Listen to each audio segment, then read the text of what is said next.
At first glance, Cheyenne looks like a joke. A stripper pretending to be a physical therapist? In Landman Season 2, Episode 8, it feels like comic relief. Until you realize something unsettling.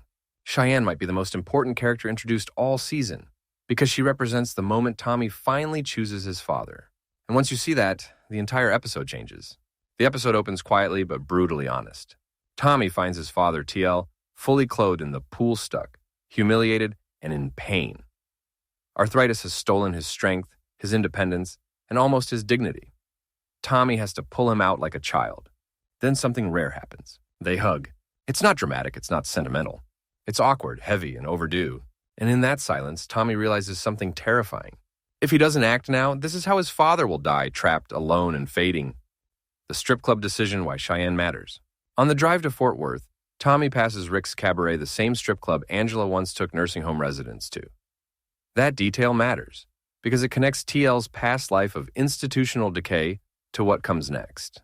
Tommy doesn't plan this. He reacts. Inside, he meets Cheyenne, and instead of hiring a licensed therapist, he offers her something strange, but deeply intentional, because Tommy understands his father.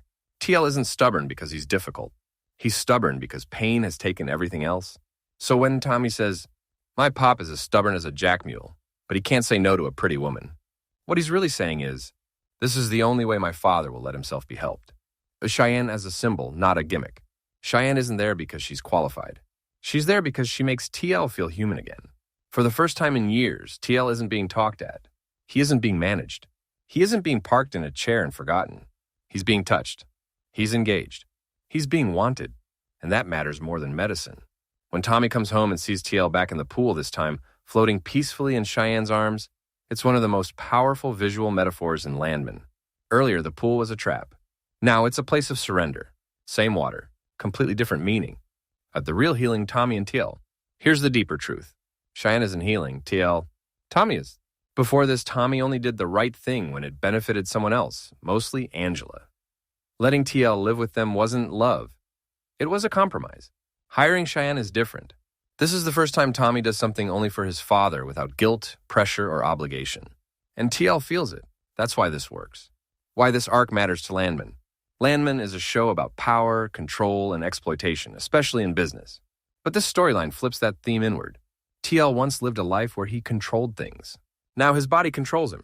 Tommy runs empires, but he can't fix his father unless he learns how to care. Cheyenne exists in that space between control and compassion.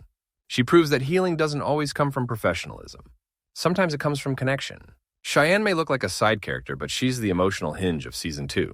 She proves that reuniting wasn't just good for Tiel. It saved Tommy, too. Tiel teaches Tommy how to slow down and feel again. Tommy gives Tiel something priceless. A life worth living at the end. And that final image, an old man floating peacefully, not trapped, not afraid, is Landman quietly reminding us of its deepest truth? Success doesn't mean anything if you don't choose the people who matter before it's too late. Thank you for watching.